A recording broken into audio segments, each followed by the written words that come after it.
નમો અરિહંતાણં નમો સિદ્ધાણં નમો હયરિયાણં નમો ઉજ્જયાણં નમો લોયે સૌસાહુનં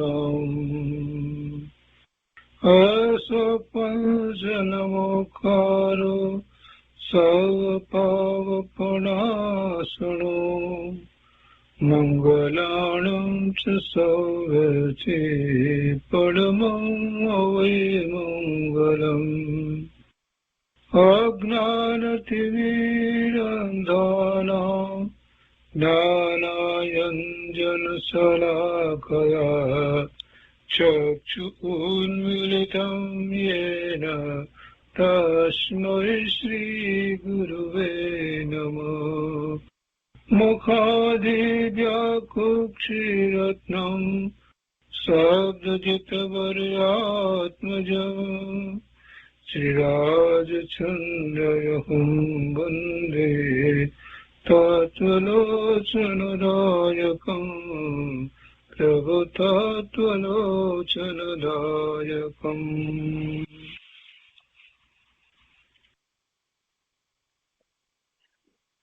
કૃપાળુદેવના વચનામૃતનો સ્વાધ્યાય. એમાં આપણે વર્ષ 62 પત્રોનો સ્વાધ્યાય કરી રહ્યા છીએ. એમાં વર્ષ 22 પત્રોનો સ્વાધ્યાય કરી રહ્યા છીએ. 22મા વર્ષના પત્રોમાં આપણે 61મો પત્ર કર્યો છે. આજે 62મો પત્ર લઈએ છીએ. આ 62મો પત્ર ખીમજીભાઈ દેવજીભાઈ ઉપર લખાયો છે. વવાણિયા વૈશાખ સુદ 12 સંવત 1945. સત્પુરુષોને નમસ્કાર. કૃપાળુદેવ લખે છે કે પરમાત્માને ધ્યાવવાથી પરમાત્મા થવાય છે. પરમાત્માને ધ્યાવવાથી પરમાત્મા થવાય છે, પણ તે ધ્યાવન આત્મા સત્પુરુષના ચરણ કમળની વિનય ઉપાસના વિના પ્રાપ્ત કરી શકતો નથી. એ નિર્ગંત ભગવાનનું સર્વોત્કૃષ્ટ વચનામૃત છે. પરમાત્માને ધ્યાવવાથી પરમાત્મા થવાય છે, પણ તે ધ્યાવન એટલે એવું ધ્યાવવું આત્મા સત્પુરુષના ચરણ કમળની વિનય ઉપાસના વિના પ્રાપ્ત કરી શકતો નથી. અને એ નિર્ગ્રંથ ભગવાનનું સર્વોત્કૃષ્ટ વચનામૃત છે. પરમાત્માને ધ્યાવવાથી એટલે પરમાત્માનું ધ્યાન કરવાથી એવો સામાન્ય અર્થ બધા કરે.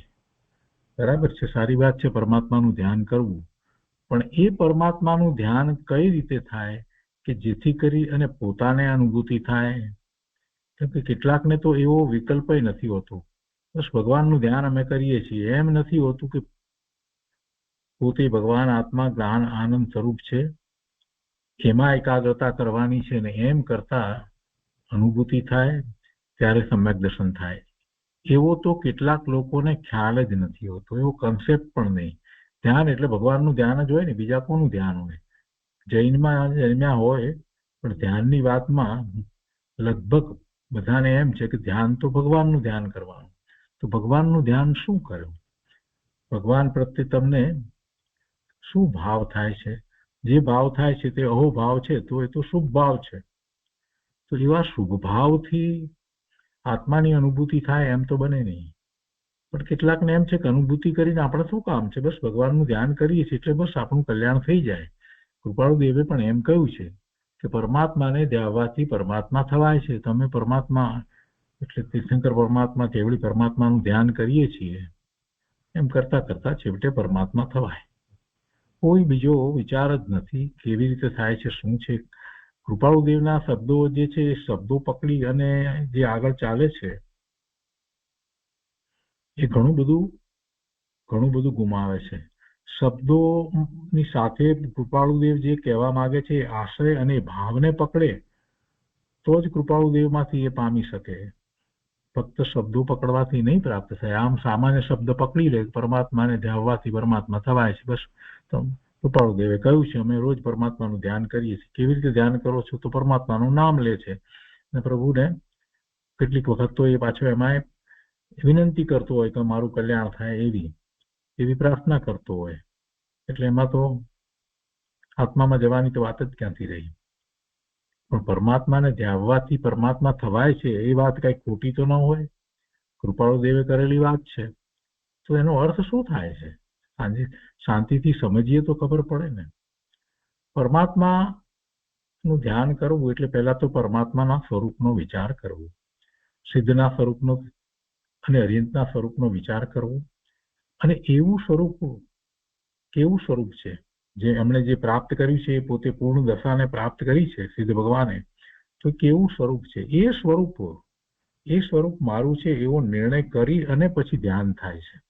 પરમાત્માનું ધ્યાન કઈ વર્તમાન પર્યાય તરીકે કરીએ તો એમાં કઈ લાભ એવો થતો નથી. પરમાત્માનું ધ્યાન આ રીતે એક તો કરવાનું છે કે એવું જ મારું સ્વરૂપ છે, સિદ્ધનું જેવું સ્વરૂપ છે એવું જ. પછી અરિહંત પરમાત્માના ધ્યાનનો વિચાર કરીએ છીએ તો એમને ધ્યાન એટલે એકાગ્રતા કરી અને સ્થિર ક્યાં થયા? તીર્થંકર ભગવાન અત્યારે વર્તમાનમાં ભરત ક્ષેત્રને વિશે તો નથી, પણ મહાવિદ્ય ક્ષેત્રને વિશે જે તીર્થંકર ભગવાન બિરાજે છે, 20 તીર્થંકર ભગવાન બિરાજે છે, અને દરેક તીર્થંકર ભગવાનના સમોસરની અંદર બીજા હજારો કેવળી ભગવાન બિરાજે છે. એ બધા જ 13મા ગુણસ્થાનની દશામાં છે.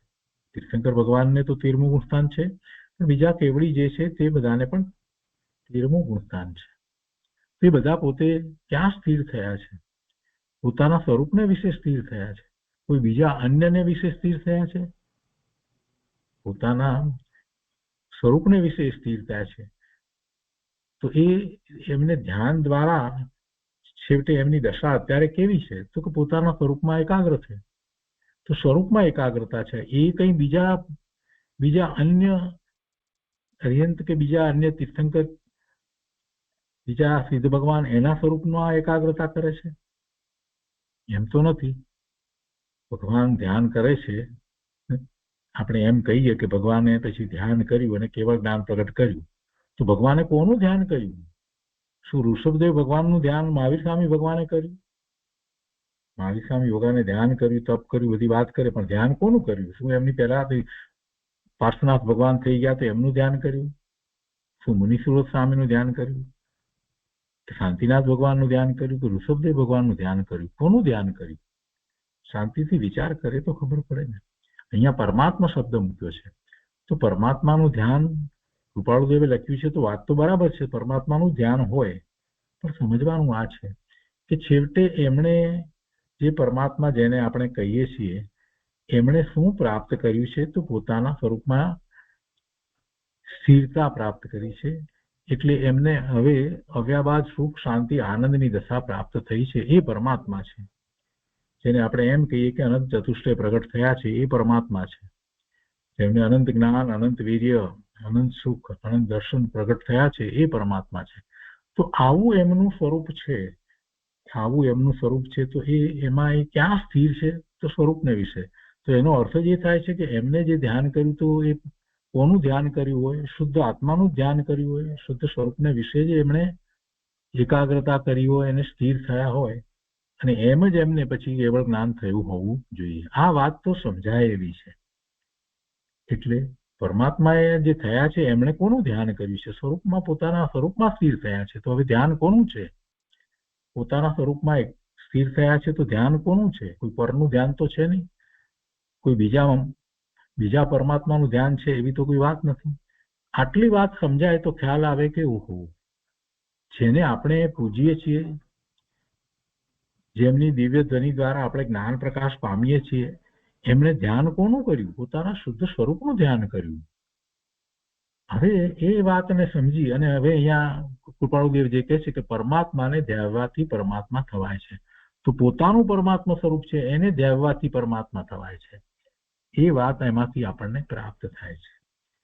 હવે બીજી રીતે કે પરમાત્માના ધ્યાનની વાત કઈ અમસ્તી તો કરી ન હોય, બીજી રીતે પણ કઈક વાત હોવી જોઈએ. તો બરાબર છે, એવા શુભભાવ યુક્ત પરમાત્માનું ધ્યાન કરવામાં આવે કે પ્રભુના ગુણોનું ચિંતન કરવામાં આવે, અને પ્રભુનો ઉપકાર જે છે એ માટે વંદન કરવામાં આવે. આ બધું જે ચાલતું હોય છે એની કેટલાક લોકો ધ્યાન કે છે, પણ એથી આગળ વધી અને એમના ગુણોનું વંદન, ગુણોનો વિચાર કરવામાં આવે, એમને જે પ્રાપ્ત કર્યું, પ્રગટ કર્યું એનો વિચાર કરવામાં આવે.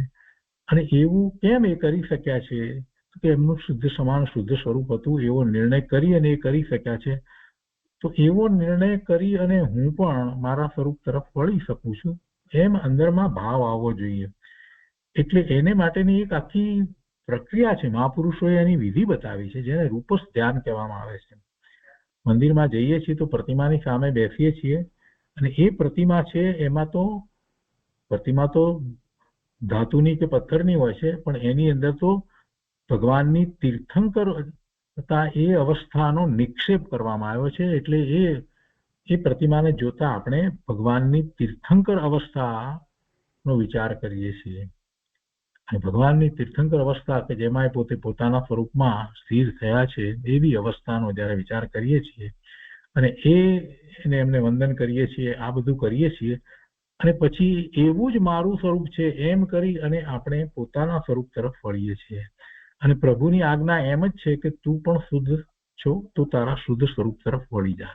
તો એ રૂપસ ધ્યાન, પ્રભુના રૂપ એટલે એમના ગુણોનું ધ્યાન કરતા કરતા એમાંથી એવું જ મારું સ્વરૂપ છે એમ કરી અને પોતે સ્વ તરફ વળે છે અને પછી પોતાના સ્વરૂપમાં એકાગ્રતા કરે છે. અને પછી રૂપ વિના રૂપાતીત ધ્યાન એને થાય. એમાં બીજા પણ પ્રકાર છે. પિંડસ્થ ધ્યાન થાય, પોતાના પિંડમાં રહેલો પોતે ભગવાન આત્મા, એનું ધ્યાન થાય, એ પિંડસ્થ ધ્યાન થાય.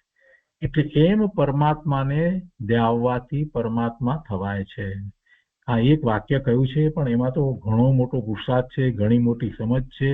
એમ પરમાત્મા થવાય છે. કાંઈ પરમાત્માનું નામ લઈએ ને બોલીએ કે પ્રાર્થના કરીએ તો પરમાત્મા થઈ જવાય? પરમાત્મા પદ મને આપજો એમ કહીએ એટલે પરમાત્મા થવાય?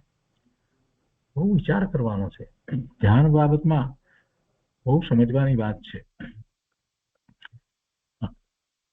તો પહેલી વાત આ લીધી, પરમાત્માને ધ્યાવ્યાથી પરમાત્મા થવાય છે. પછી કહે છે કે પણ તે ધ્યાવન, એટલે એવું પરમાત્માને ધ્યાવવાની વાત જે કરી છે, તો એ ધ્યાવન આત્મા સત્પુરુષના ચરણ કમળની વિનય ઉપાસના વિના પ્રાપ્ત કરી શકતો નથી. એટલે કે એને એવા સત્પુરુષના ચરણ કમળની ઉપાસના, વિનય ઉપાસના કરવી જોઈએ. એટલે કે એમની નિશ્રામાં રહી અને એમણે જે રીતે ધ્યાન કર્યું છે એ વાતને સમજવી જોઈએ. એ જ વિનય છે, બીજો કયો વિનય છે? એમના પ્રત્યે વિનય શા માટે હોય? એમનું આપણને મહાત્મા આવ્યું હોય તો. અને એમનું મહાત્મા શું છે સત્પુરુષનું? તો કે પોતે પોતાના સ્વરૂપમાંથી આવતા સુખ શાંતિ આનંદનો અનુભવ કર્યો છે. એટલે એવા સત્પુરુષના ચરણ કમળની વિનય ઉપાસના, એટલે એમની નિશ્રામાં રહી અને એમણે જે રીતે પોતાના સ્વરૂપની પ્રાપ્તિ કરી છે એ વાતને એમની પાસેથી જ સમજી અને એવો પુરુષાર્થ કરવો જોઈએ. અને એમ ન કરે અને પોતે અભિમાનમાં અમને ધ્યાન કરતા આવડે છે, અમે પણ ભગવાનનું ધ્યાન કરીએ છીએ, એમ કરીને ધ્યાન કરવા બેસી જાય કે એમને જ કંઈ પણ સમજ્યા વગર ઓમ ઓમ કરવા બેસી જાય તો કાંઈ લાભ થાય નહીં. એટલા માટે કહે છે કે આત્મા સત્પુરુષના ચરણ કમળની વિનય ઉપાસના વિના એવું ધ્યાન, એવું ધ્યાન, એવું પ્રાપ્ત કરી શકતો નથી. અને એ નિર્ગ્રંથ ભગવાનનું સર્વોત્કૃષ્ટ વચનામૃત છે. આમ સૌથી મોટામાં મોટી વાત છે. સર્વોત્કૃષ્ટ વચનામૃત છે. કોનું? ભગવાનનું. આગળ કહે છે કે તમને મેં 4 ભાવના માટે આગળ કંઈક સૂચવન કર્યું હતું, તે સૂચવન અહીં વિશેષતાથી કંઈક લખું છું. 4 ભાવના એમણે જે ભાવવા માટે સૂચન કર્યું હતું ને એની વાત છે. ખીમજીભાઈના અગાઉના પત્રમાં એ લખ્યું હતું અને એમાં મૈત્રી, પ્રમોદ, કરુણા અને માધ્યસ્થ તત્વ ઉપેક્ષા એની વાત કરી હતી. એ હવે ફરી પાછી અહીંયા કૃપાળુદેવ આગળ એની સ્પષ્ટતા, વધારે સ્પષ્ટતા કરે છે, વધારે એના વિશે લખે છે, માર્ગદર્શન આપે છે. તો કહે છે કે આત્માને અનંત બ્રહ્મણાથી સ્વરૂપમય પવિત્ર શ્રેણીમાં આણવો. આત્માને અનંત બ્રહ્મણાથી, અનંત બ્રહ્મણામાં રહેલા આ આત્માને ભ્રમણા દૂર કરી અને પોતાનું જે સ્વરૂપ છે તો એવા સ્વરૂપમય થવું, એવી પવિત્ર શ્રેણીમાં આણવું, સ્વરૂપમય કરવું. અત્યારે આત્મા ભ્રમણામય છે, ભ્રમ છે, મિથ્યાત્વ છે, મોહ છે. એ મોહમય આત્મામાંથી એ આત્મા એ મોહને છોડી, એ ભ્રમણાને છોડી અને સ્વરૂપમય થાય. તો પહેલામાં પહેલું જો કાંઈ પણ કરવા જેવું હોય તો આત્માને સ્વરૂપમય પવિત્ર શ્રેણીમાં આણવું. સ્વરૂપની અનુભૂતિ તો પછી થશે, પણ પેલી બધી વાત બહારની જે ભ્રમણાઓ જે અનેક પ્રકારે ચાલી રહી છે ને એને છોડવી. છોડે તો એ નવરો થાય, તો એનું લક્ષ્ય સ્વરૂપ તરફ વળે, એનો ઉપયોગ પર તરફથી વળી અને સ્વ તરફ જાય. તો સ્વરૂપમય પવિત્ર શ્રેણીમાં આણવું. એ કેવું નિરૂપમ સુખ છે તે કહેવાતું નથી. અને એમ કરવાથી જે સુખની પ્રાપ્તિ થાય, આનંદની પ્રાપ્તિ થાય છે, એ શબ્દોમાં વર્ણવી શકાય એમ નથી, લખી શકાય એમ પણ નથી. જ્યારે વર્ણન જ નથી થઈ શકતું, કહેવાતું નથી, તો લખી પણ શકાતું નથી. અને મને વિચાર્યું વિચારાતો નથી, એટલે મન દ્વારા એનો વિચાર કરીએ કે કેવું સુખ હશે, તો એ વિશે પણ કાંઈ કલ્પના આવતી નથી, કાંઈ વિચાર થઈ શકતો નથી.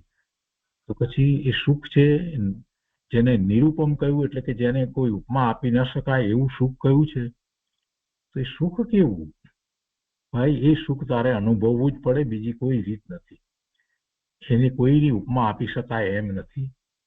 એવું એ સુખ છે, એને કોઈની સાથે સરખાવી ન શકાય. જગતમાં કોઈ એવી વસ્તુ નથી કે જેની સાથે એ સુખની સરખામણી કરી શકાય. એને લખી શકાય એમ નથી કે એના વર્ણન કરી શકાય એમ નથી. અને તું મનથી વિચારે તો પણ એ વાત આવી શકે એમ નથી. એ વસ્તુ એ અનુભવનો વિષય છે, તો અનુભવવું જ પડે. એવું એ સુખ છે.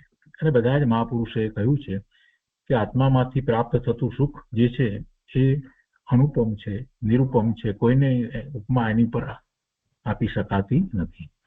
આ કાળમાં શુક્લ ધ્યાનની મુખ્યતાનો અનુભવ ભારતમાં અસંભવિત છે. જો ભારતમાં કરતા એમ કહીએ કે ભરતમાં અસંભવિત છે. કદાચ કૃપાળુદેવે તો એમ જ લખ્યું હશે, પણ અહીંયા પ્રિન્ટિંગમાં કોઈએ ભરતનું ભારત કરી નાખ્યું હશે. કેમ કે કૃપાળુદેવ તો જાણે છે કે ભરત ક્ષેત્રને વિશે અત્યારે આ કાળની અંદર શુક્લ ધ્યાન નથી થતું, એટલે કૃપાળુદેવ તો એમ જ લખે કે ભરત ક્ષેત્રને વિશે. આ કાળમાં શુક્લ ધ્યાનની મુખ્યતાનો અનુભવ ભરતમાં અસંભવિત છે. અસંભવિત કયું છે? દુર્લભ છે એમ નથી કહ્યું, અસંભવિત, સંભવે જ નહીં. અત્યારે શુક્લ ધ્યાન થાય નહીં. તો તે ધ્યાનની પરોક્ષ કથારૂપ અમૃતતાનો રસ કેટલાક પુરુષો પ્રાપ્ત કરી શકે છે. એ ધ્યાન તો પ્રાપ્ત થાય એમ નથી, શુક્લ ધ્યાન તો, પણ તે ધ્યાનની પરોક્ષ કથારૂપ, એ પ્રત્યક્ષ કથારૂપ નહીં પણ પરોક્ષ કથારૂપ અમૃતતાનો રસ કેટલાક પુરુષો પ્રાપ્ત કરી શકે છે. પણ મોક્ષના માર્ગની અનુકૂળતા ધોરી વાટે પ્રથમ ધર્મ ધ્યાનથી છે. એટલે કહેવાનો આશય એ છે કે એવું શુક્લ ધ્યાન તો થતું નથી, પણ તે ધ્યાનની પરોક્ષ કથારૂપ અમૃતતાનો રસ, એટલે સાતમા ગુણસ્થાનમાં જે નિર્વિકલ્પ ધ્યાન છે ને, એમાં જે અનુભવ થાય છે, સ્વરૂપમાં રમણતા જે થાય છે, તો એવો એ રસ કેટલાક પુરુષો પ્રાપ્ત કરી શકે એમ એનો અર્થ નીકળે. પણ મોક્ષના માર્ગની અનુકૂળતા ધોરી વાટે, મુખ્ય રસ્તા પર, ધોરી વાટ એટલે મુખ્ય રસ્તે, ધોરી માર્ગ, એ જે વાટે બધાએ મોક્ષ પ્રાપ્ત કર્યો છે એ રસ્તો, તો એ વાટે પ્રથમ ધર્મ ધ્યાનથી છે. એટલે કે ધર્મ ધ્યાનથી એની શરૂઆત થાય છે. મોક્ષ માર્ગમાં ધર્મ ધ્યાનથી શરૂઆત થાય છે. તો હવે એ ધર્મ ધ્યાન સંબંધી પણ કેટલીક વાત એમણે કરી છે. આ કાળમાં રૂપાતીત સુધી ધર્મ ધ્યાનની પ્રાપ્તિ કેટલાક સત્પુરુષોને સ્વભાવે, કેટલાકને સદગુરુ રૂપ નિરૂપમ નિમિત્તથી અને કેટલાકને સત્સંગ આદિ લઈ અનેક સાધનોથી થઈ શકે છે. પણ થાય છે એમાં પુરુષાર્થ એનો પોતાનો છે, બાકી બીજું બધું જે છે તે નિમિત્ત કારણો હોય. એ સદગુરુ હોય તો શાસ્ત્રનો એવો ઊંડાણથી એવો અભ્યાસ અને એમાં જ અંદર પોતે ખૂબ ચિંતન કરી અને આગળ વધે એવા પણ નિમિત્ત હોય, અને સત્સંગ એવો થયો હોય કે તેમાં પણ કોઈકને અનુભૂતિ થઈ હોય એવાના સત્સંગમાં બેસે અને કેટલાક પોતે સમાધાનો પ્રાપ્ત કરે અને પછી પાછો એ પ્રમાણે પ્રયત્ન પુરુષાર્થ કરે. એટલે એનાથી એ બધાને અહીંયા અનેક આ સાધન તરીકે કહેવામાં આવે છે, પણ એ ખરેખર એ નિમિત્ત સાધન છે, એ નિમિત્ત છે. થાય છે તો પોતાના સ્વ તરફના પુરુષાર્થથી. તો કે છે કે આ કાળમાં રૂપાતીત સુધી ધર્મ ધ્યાનની પ્રાપ્તિ, રૂપસ ધ્યાન અને રૂપાતીત ધ્યાન જેમાં કોઈ રૂપ નથી, પોતે જ એ સ્વરૂપ જે છે પોતાનું એ જેને કોઈ રૂપ નથી. આ શરીર જે છે એ તો ઇન્દ્રિય જ્ઞાનનો વિષય છે, કેમ કે એ તો પૂતગળ છે, પૂતગળનો સ્કંદ છે, અને પૂતગળ જે છે એમાં રૂપ રસ સ્પર્શ ગંધ એવા ગુણ છે. રૂપ રસ સ્પર્શ ગંધ એ કઈ આત્માને નથી હોતા.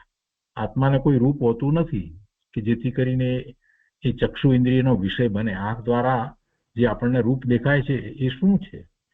એ પૂતગળ છે. એ બધું પૂતગળના સ્કંદ છે, એનું રૂપ હોય. તો આ શરીર સાથે હું છું, છતાં પણ આ શરીર, એનું રૂપ, એનો આકાર, આ બધું એ કાંઈ મારું નથી. હું તો એનાથી તદ્દન ભિન્ન જુદો છું. અને એટલા માટે હું ઇન્દ્રિય જ્ઞાન દ્વારા મને જણાવું એમ નથી. ચક્ષુ ઇન્દ્રિય દ્વારા પણ જણાવું નહીં, કર્ણેન્દ્રિય કાન દ્વારા પણ જણાવું નહીં, કે ઘાણેન્દ્રિય એટલે નાકથી સુગંધપૂર્વક કે રસ દ્વારા ચાખીને હું કઈ જણાવું એવો આત્મા નથી. કેમ કે આત્માને એમાં સ્પર્શ રસ ગંધ વર્ણ એવા કોઈ આત્માની અંદર ગુણ નથી, એટલે એનાથી તો કઈ જણાય નહીં. અતિન્દ્રિયપણે આત્મા જણાય, ઇન્દ્રિય દ્વારા જણાય નહીં, એ વાત આપણે જાણીએ છીએ. તો અહીંયા કે છે કે રૂપાતીત, રૂપ જેમાં નથી, કોઈ રૂપ નથી, એવી રીતે ધ્યાન થાય છે, પોતાના આત્માનું ધ્યાન થાય છે, જ્ઞાન થાય છે, અનુભવ થાય છે. રૂપાતીત, અને એ માટે જ આપણે વાત પહેલા કરી કે રૂપસ્થ થી શરૂ કરી અને રૂપાતીત એ કરી શકે છે, એવું ધ્યાન કરી શકે છે. મંદિરમાં બેસે છે, સામે પ્રતિમા છે, અને એ પ્રતિમામાં સાક્ષાત એ ભગવાનને જુએ છે. જ્યારે ભગવાન તીર્થંકર અવસ્થામાં હતા ત્યારે એમના ગુણોનો વિચાર કરે છે, એમના સ્વરૂપનો વિચાર કરે છે, અને પછી એવું જ પોતાનું સ્વરૂપ છે એમ આગળ વધે છે, પોતા તરફ વધે છે, અને એમાં આગળ વધી વિશેષ એકાગ્રતા કરી અને એ રૂપાતીત ધ્યાન જેમાં અનુભૂતિ એ આગળ વધી અને કરી શકે છે. પોતાના પિંડમાં જ રહેલો એવો એ ભગવાન આત્મા છે, એનું ધ્યાન કરે છે. એટલી અપેક્ષાથી ક્યારેક એને પિંડસ ધ્યાન પણ કહેવામાં આવે છે. રૂપાતીત અને પિંડસ ધ્યાનમાં બહુ ઝાઝો ફેર નથી, પણ એ બંને અનુભૂતિ માટેના ધ્યાન છે.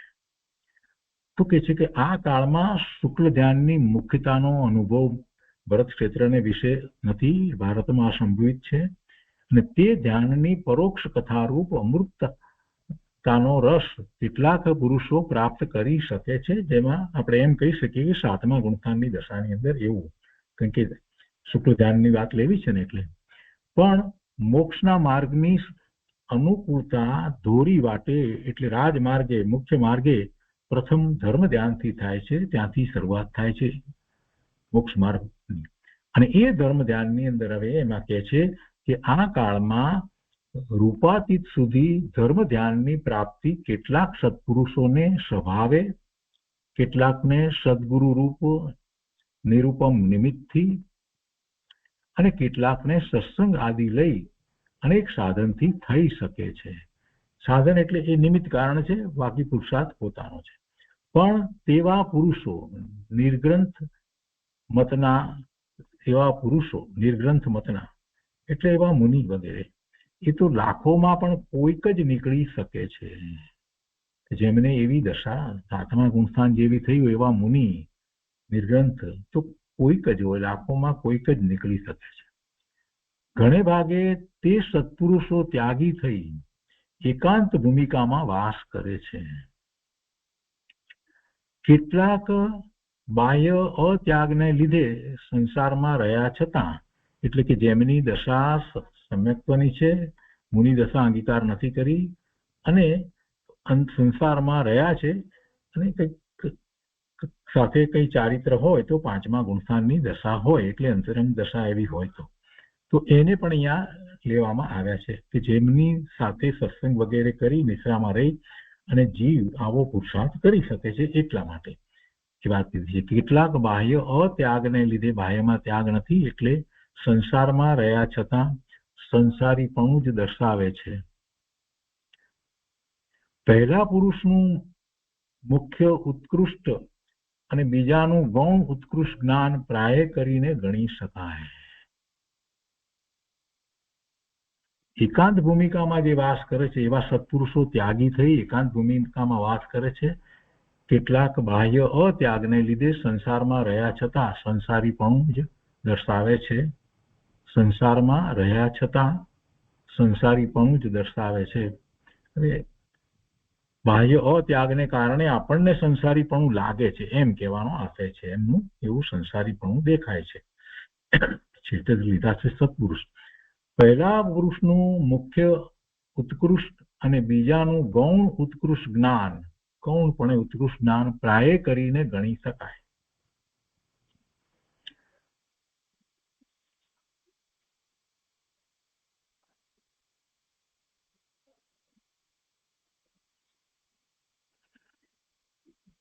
ચોથે ગુણસ્થાનકે આવેલો પુરુષ પાત્રતા પામ્યો ગણી શકાય. ત્યાં ધર્મ ધ્યાનની ગૌણતા છે. ત્યાં ધર્મ ધ્યાન તો છે. ચોથે, પાંચમે, છઠ્ઠે ને સાતમે એ 4 ગુણસ્થાનોમાં ધર્મ ધ્યાન છે. અને સાતમાથી આગળ ઉપર આઠમાથી શરૂ કરી અને પછી શુક્લ ધ્યાન છે. તો આઠમે પહેલું શુક્લ ધ્યાન છે, 12મા ગુણસ્થાને બીજું શુક્લ ધ્યાન છે, 13મે ત્રીજું અને 14મે ચોથું શુક્લ ધ્યાન હોય છે. તો એ શુક્લ ધ્યાન એ 8માથી 14મા સુધી હોય છે. અને ચોથાથી ધર્મ ધ્યાનની શરૂઆત થાય છે તો ચોથાથી 7મા સુધી, ચોથું, પાંચમું, છઠ્ઠું ને સાતમું એમાં ધર્મ ધ્યાન છે. અને એ ધર્મ ધ્યાનમાં ચોથા ગુણસ્થાને કે આવેલો સમ્યક દ્રષ્ટિ છે તો એ પુરુષ પાત્રતા પામ્યો ગણી શકાય. અને ત્યાં એને ધર્મ ધ્યાન છે પણ એ ધર્મ ધ્યાનની ગૌણતા છે. પાંચમે મધ્યમ ગૌણતા છે, એના કરતા થોડોક આગળ છે. છઠ્ઠે મુખ્યતા છે, ધર્મ ધ્યાનની છઠ્ઠે મુખ્યતા કહેવાય, પણ એ પણ મુખ્યતા પણ મધ્યમ છે. અને સાતમે ધર્મ ધ્યાનની મુખ્યતા જે છે એ ઉત્કૃષ્ટ છે.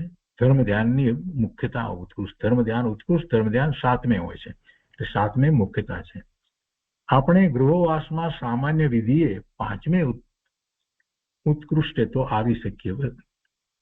ગ્રસ્ત શાસનમાં રહી અને પાંચમા ગુણસ્થાન સુધી પહોંચી શકાય. આ સિવાય ભાવની અપેક્ષા તો ઓર જ છે. ભાવમાં તો કદાચ એથી પણ વિશેષ આગળ હોય. કૃપાળુદેવને વિશે એમ હતું, પાંચમું ગુણસ્થાન હતું પણ અંતરંગ દશા એમની ઘણી ઊંચી હતી. એ ધર્મ ધ્યાનમાં 4 ભાવનાથી ભૂષિત થવું સંભવે છે.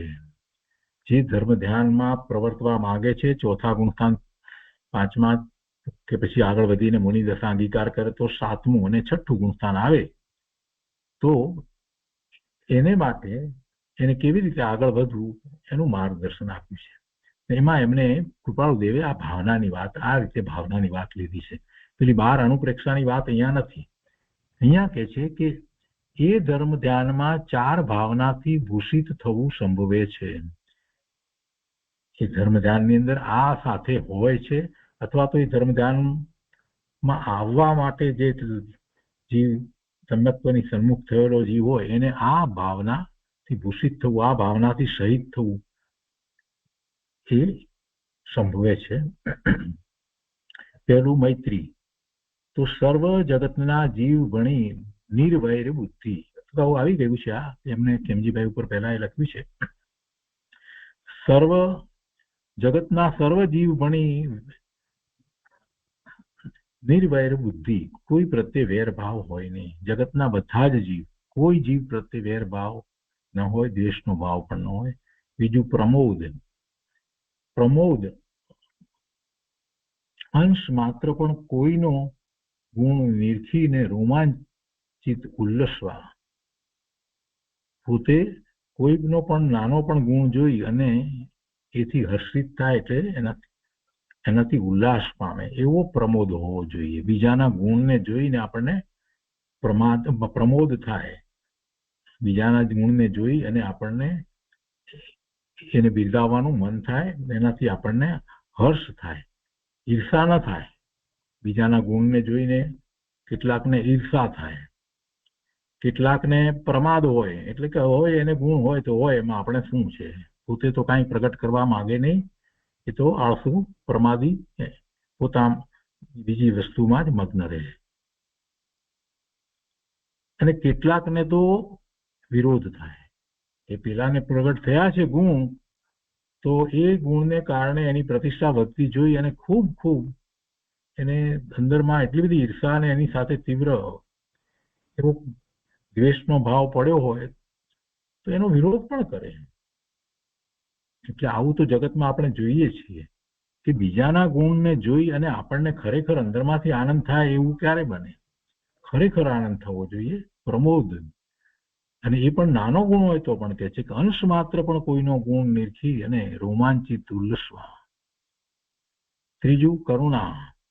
પેલા પણ આપણે વાત કરી છે, ખરેખર કરુણાનો ભાવ તો જેમણે જે પ્રાપ્ત કર્યું છે એમને જ આવી શકે. એટલે કે કરુણા તો પરમાત્માની કરુણા, જેમની દિવ્ય ધ્વનિ દ્વારા જીવો જ્ઞાન પ્રકાશ પામે છે, એવા ગણધર ભગવાનની કરુણા જેમને 12 અંગ અને 14 પૂર્વની રચના કરી, એવા આચાર્ય ભગવાનની કરુણા જેમને શાસ્ત્રોની રચના કરી અને બીજા શિષ્યો વગેરેને પણ એ બોધ આપ્યો અને શ્રાવકોને પણ બોધ આપ્યો. એ બધાની, અથવા તો એવા ઉપાધ્યાય ભગવાન, એવા મુનિ મહારાજ, એ બધાની કરુણા કે જેમને એવું કરુણાનો ભાવ આવ્યો જેથી આપણને સત્ય બોધ આપ્યો, તો એ બધાને ખરેખર તો કરુણા હોય. પણ સામાન્ય જીવને અહીંયા કરુણા લીધી છે તો એમાં અનુકંપાની વાત છે. દુઃખી પ્રત્યે આપણને જે અનુકંપાનો ભાવ આવે એની અહીંયા વાત લીધી છે. એટલે જગત જીવના દુઃખ દેખીને, જગતના જીવોના દુઃખ દેખી અને અનુકંપિત થવું એ કરુણા લીધી છે. ચોથું, માધ્યસ્થ કે ઉપેક્ષા. આ ભાવના શુદ્ધ સમ્યક દ્રષ્ટિના બળ વીર્યને યોગ્ય થવું. માધ્યસ્થ કે ઉપેક્ષા, તો એમાં એમ કે છે માધ્યસ્થ ભાવ એટલે મધ્યસ્થ રહેવું. એટલે એમને મધ્યસ્થ રહેવાતું નથી. મધ્યસ્થ રહેવા માટે તમે સત્યને જાણો ત્યારે તમે રહી શકો છો કે આ પેલું અસત્ય જે છે એ અસત્ય તરફ તમે નથી વળતા અને સત્યની સાથે રહો છો, તો ત્યારે તમારામાં એટલો એ સ્વીકાર કરવા માટેનો ભાવ હોવો જોઈએ. પક્ષપાત વાળી દ્રષ્ટિ હોય તો આપણે સત્યને જાણીએ તે છતાં સ્વીકારીએ નહીં.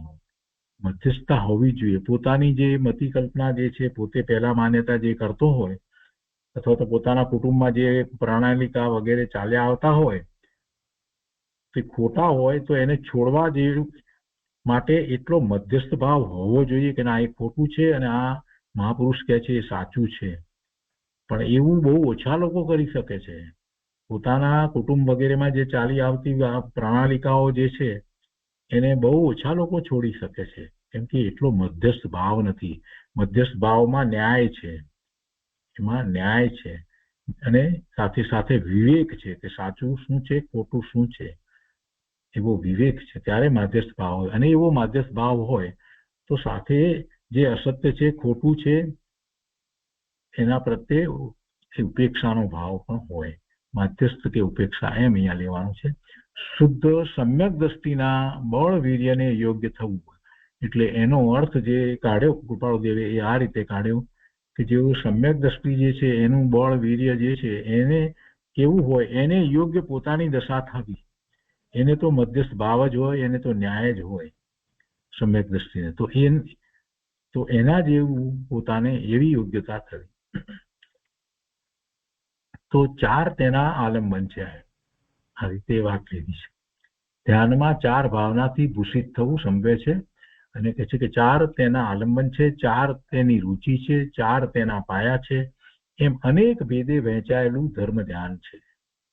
આ ધર્મ ધ્યાનના 4 આલંબન, 4 જુચી ચાર તેના પાયા એમ અનેક ભેદે વહેંચાયેલું ધર્મ ધ્યાન છે. અને એ સંબંધી આપણે તત્વધારામાંથી ધર્મ ધ્યાનમાં 16 વાત આપણે નો અભ્યાસ પહેલા કર્યો છે. અહીંયા કહે છે આગળ કે જે પવન એટલે શ્વાસ, જે પવન એટલે શ્વાસનો જય કરે છે તે મનનો જય કરે છે. જે મનનો જય કરે છે તે આત્મલીનતા પામે છે. મનનો જય એટલે મન સાથે ઉપયોગ ન રહે અને ઉપયોગ સ્વભાવ તરફ વળી જાય, સ્વરૂપ તરફ વળી જાય, એમ મનનો જય કરે. સામાન્ય રીતે જીવોને, સંઘની પચેન્દ્રિય જીવોને મનમાં જે સ્મૃતિ છે એ સ્મૃતિ સાથે જોડાઈ અને અનેક પ્રકારના વિકલ્પોમાં ચાલ્યા જવાનું થતું હોય છે. એટલે મન એને ગમે ત્યાં ખેંચી જાય છે. એ મન એ જંગલી ઘોડા જેવું છે, જેની ઉપર જો બેસવામાં આવે તો ગમે ત્યાં લઈ જાય, ગમે ત્યાં ફેંકી દે, ગમે ત્યાં પટકી નાખે અને કદાચ એ ઈજા પણ કરી દે. તો એવી રીતે આ મનરૂપી ઘોડો છે, એની ઉપર જયારે આપણે સવાર થયા છીએ તો એ મન આપણને ગમે ત્યાં ખાડામાં નાખી દે, પાપમાં નાખી દે, અશુભ વિચારમાં નાખી દે, ગમે ત્યાં નાખી દે. મનની અંદર અનેક પ્રકારે વિકલ્પો ઉઠે. સ્મૃતિમાં જે પડ્યું છે એ અને જે ઇન્દ્રિયો સાથે જોડાઈ અને જે માહિતી પ્રાપ્ત કરે છે એ બધું અંદર ભાવ મનમાં પડ્યું છે. તો એમાંથી એની સાથે જોડાઈ અને એને અનેક પ્રકારની એવી વૃત્તિઓ ઉઠી શકે છે. તો એવા મનનો એને જય કરવો પડે. એ જંગલી ઘોડો જે છે એને કાબુમાં લેવો પડે, અને કાબુમાં લે તો પછી એનો એ જ ઘોડો એને એવી રીતે એ ટ્રેન કરે છે તો પછી એનો એ જ ઘોડો પછી એને ખૂબ ઉપયોગી થઈ પડે. એને પોતાને કાંઈક એવી તકલીફ થઈ હોય તો પણ એ ઘોડો એને ઘર સુધી પાછો પહોંચાડી જાય જાતે જ. કોઈક એવા સ્થાનમાં એ જઈ રહ્યો હોય તો ત્યાંથી ઘોડો એને ખ્યાલ આવતા એ પાછો વળી જાય, એને જીવ બચાવે. આવા બધા દાખલાઓ આપણે જોઈએ છીએ. એનો એ જ ઘોડો છે. પહેલા જે જંગલી હતો પણ હવે એને એ રીતે ટ્રેન કર્યો તો હવે એ જ ઘોડો કેટલો ઉપયોગી થઈ જાય છે, જીવ બચાવે છે. કેટલીક વખત તો પડી ગયો હોય તો એને પોતે મોઢામાં ઉપાડીને લઈને આવે છે. આવા બધા આપણે જોયા છે કેટલા બધા, એટલે એવા કેટલાય પ્રસંગો આપણે સાંભળ્યા છે વાર્તાઓમાં વગેરેમાં. તો એ કેમ થયું? તો કે એની ઉપર વિજય મેળવ્યો, એનું જંગલીપણું દૂર કર્યું અને એને ટ્રેન કર્યો. તો એવી રીતે આ મન જે છે એનો જય કરવાનો છે. એ મન આપણને ક્યાંય લઈ જાય એમ ન થવું જોઈએ, પણ આપણે મન ઉપર એવો કાબુ રાખીએ કે જેથી કરી અને એ જ મન જે સંગનીપણાનું કારણ છે એ જ મન આપણને સ્વરૂપ તરફ લઈ જવા માટે ખૂબ ઉપયોગી થાય. એ જ મન દ્વારા આપણે સ્વરૂપ તરફ વળી જવાનું છે. એ જ મન દ્વારા આપણે પાપથી બચવાનું છે. એ જ મન દ્વારા અશુભ ભાવથી બચવાનું છે. એ જ મન દ્વારા આપણે વિવેક કરવાનો છે સાચા ખોટાનો. એ જ મન દ્વારા આપણે મધ્યસ્થતા કેળવવાની છે. આ બધું મનની ભૂમિકામાં થાય છે. અને પછી એ જ મન દ્વારા ઉપયોગને સ્વ તરફ વાળી અને પછી એ જ મન દ્વારા એટલે કે એવા ચિંતન ને એમાંથી છેલ્લો વિકલ્પ એવો અને એમાંથી એ વિકલ્પ પણ છૂટી જાય અને એમ સ્વ તરફ વળી જવાય છે. જ્યારે જે મનનો જય કરે છે એ કાર્ય કરી શકે છે. આ બહુ મહત્વનું છે. મનને જીતી લેવું છે, મનનો જય કરવો જોઈએ, અને ત્યારે જ મનોગુપ્તિ થાય છે. શું કે છે કે એક તો પવન શ્વાસનો જય કરે છે એટલે એવી સ્થિરતા પ્રાપ્ત કરે છે, કાયાની સ્થિરતા એ રીતે પ્રાપ્ત કરે છે. શ્વાસ ચાલે છે પણ છતાંય સ્થિરતા છે. બીજો મનનો જય કરે છે અને કહે છે કે જે મનનો જય કરે છે તે આત્મલીનતા પામે છે. તો આ કહ્યું તે વ્યવહાર માત્ર છે. નિશ્ચયથી શું છે? તો પછી આ તો વ્યવહારની વાત કરી, બહારની વાત થઈ ને. તો કે નિશ્ચય અર્થની અપૂર્વ યોજના સત્પુરુષના અંતરમાં રહી છે. નિશ્ચયથી શું છે? તો કે સ્વરૂપ એ નિશ્ચયની વાત જે છે સત્પુરુષના અંતરમાં છે. એ ખરેખર તો જેમણે પ્રાપ્ત કર્યું છે એને એ સહજ છે, એને એ સહજ છે અને એટલે એ માર્ગદર્શન આપી શકે છે. નિશ્ચયમાં નિશ્ચય અર્થની અપૂર્વ યોજના. એની અપૂર્વ યોજના કેવી છે? તો સત્પુરુષ ના અંતરમાં છે, એટલે સત્પુરુષ એ માર્ગ દર્શાવી શકે કેવી રીતે ધ્યાનમાં પોતાના સ્વરૂપ તરફ વળવું એ બતાવી શકે. આપણે આપણી મતિ કલ્પના આપણી બુદ્ધિથી એમ ધ્યાન કરવા બેસી જઈએ જોઈને તો થાય નહીં. મેડિકલ કોલેજની અંદર પેલા જે હોય થર્ડ યરના સ્ટુડન્ટ જે હોય એ સ્ટેથોસ્કોપ લટકાવી અને અપ્રોન પહેરીને ફરતા હોય તો બહારથી કોઈ માણસ જોઈ અને એ અપ્રોન અને સ્ટેથોસ્કોપ ખરીદી લાવીને ત્યાં આટા મારવા માંડે તો એનાથી કાંઈ એને લાભ થાય નહીં. કોક એને ઉલટો કાઢી મૂકે. આ ધ્યાનનું પણ એવું છે. કોકને જોઈ અને આપણે પણ ઓમ ઓમ કરવા માંડીએ તો એમ કાંઈ ધ્યાન થઈ જતું નથી. એની પાછળનો અપૂર્વ પુરુષાર્થ છે અને એ પુરુષાર્થ એની રીત સત્પુરુષો એ બતાવી છે. જેમણે એ પ્રાપ્ત કર્યું છે એમની પાસેથી જ એ શીખી શકાય છે. એમના અંતરમાં માર્ગ રહ્યો છે, એમને એ વાત કરી છે. એમને કાંઈ ગોપવ્યું નથી. સત્પુરુષોની વિશેષતા જ આ છે કે એમણે કાંઈ ગોપવ્યું નથી, છુપાવ્યું નથી. હવે કે છે કે શ્વાસનો જય કરતા છતાં સત્પુરુષની આજ્ઞાથી પરાંગ મુક્તા છે તો તે શ્વાસ જય પરિણામે સંસાર જ વધારે છે. ઘણા લોકો શ્વાસના બધા પ્રયોગો કરે છે, આમ રોકે છે તેમ કરે છે ને બધું કરે છે, પણ સત્પુરુષની આજ્ઞાથી પરાંગ મુક્તા છે. સત્પુરુષની આજ્ઞાથી દૂર છે, એના તરફ તો એમને પીઠ કરી દીધી છે. સત્પુરુષની આજ્ઞા પ્રમાણે નથી કરતા ને આમ જ શ્વાસના પ્રયોગો કરે છે તો એવા શ્વાસ જે પરિણામે સંસાર જ વધારે છે. કેમ કે એમને તો બધા વિકલ્પો છે, બીજું શું છે? એ વિકલ્પોમાં શુભાશુભ ભાવ હોય એટલે સંસાર જ વધે. શ્વાસનો જય ત્યાં છે કે જ્યાં વાસનાનો જય છે. જેને વાસના ગઈ છે એને જ ખરેખર સાચા અર્થમાં એ શ્વાસનો જય છે. અને તેના બે સાધન છે, સદગુરુ અને સત્સંગ. સદગુરુ અને સત્સંગ એ દ્વારા એ ખરેખર એ વાસનાનો જય કરે છે, શ્વાસનો જય કરે છે, મન ઉપર કાબુ મેળવે છે અને પોતે સ્વરૂપમાં જવા માટે એવી પાત્રતા પ્રાપ્ત કરે છે. તો કે છે કે તેના બે સાધન છે, સદગુરુ અને સત્સંગ. તેની બે શ્રેણી છે, પર્યુપાસના અને પાત્રતા. પર્યુપાસના એટલે એવી ઉપાસના અને એવી પાત્રતા. તેની બે વર્ધમાનતા છે. સમર્પિત થઈ જવા જેવી ઉપાસના જે હોય છે ને એ પર્યુપાસના કહેવાય. અને એવી પાત્રતા. પાત્રતામાં તો અનેક વસ્તુ આવે. એમાં તો એટલી ભક્તિભાવ પણ હોય, સાથે ને સાથે ભયાવતના ભાવ પણ હોય, સદગુરુ પ્રત્યેની ભયાવત વગેરેનો ભાવ પણ હોય, અને સદગુરુની વાતમાં કોઈ પણ પ્રકારે શંકા પણ ના કરે અને ખૂબ ઉત્સાહપૂર્વક સદગુરુની બધી જ વાતને સાંભળે, સ્વીકારે અને જેમ સદગુરુ જેમ કહે છે એ રીતે આખો પુરુષાર્થ કરે. એવી અંદરમાંથી એવી જેની સરળતા જે છે એ મુખ્ય પાત્રતા છે. એવી જેને રુચિ છે એ પાત્રતા છે. તો એ પર્યુપાસના, પાત્રતા એ બે શ્રેણી કહી. પછી કહે છે કે તેની બે વર્ધમાનતા છે, પરિચય અને પુણ્યાનુબંધી પુણ્યતા. એ દ્વારા વર્ધમાનતા કહી.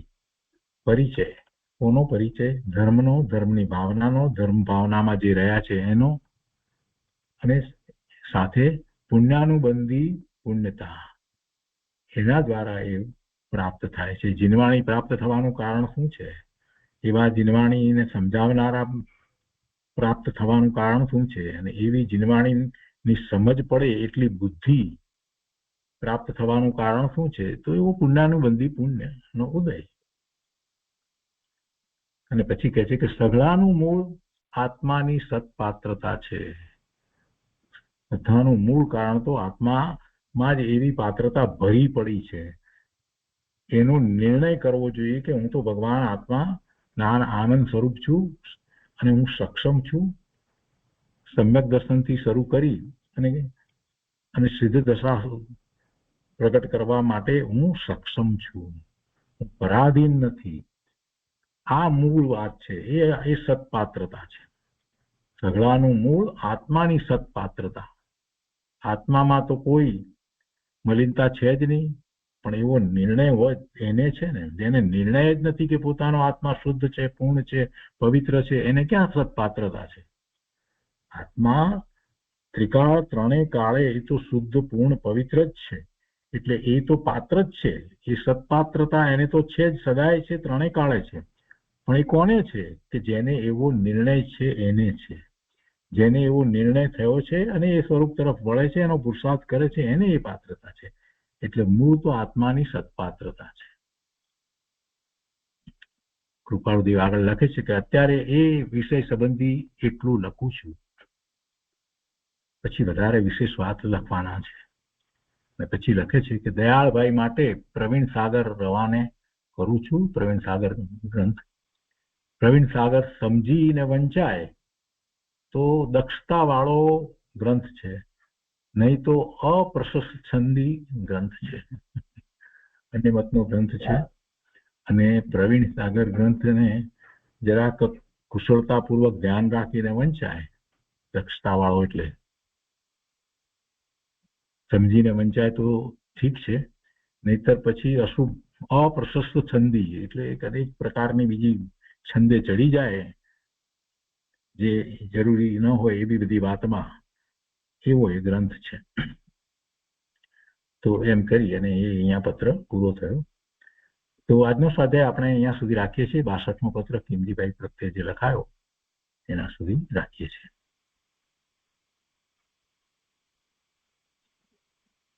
આજના સ્વાધ્યાય સંબંધી આપના પત્ર, આપના પ્રશ્ન કે પ્રતિભાવ હોય તો વિચાર કરીએ.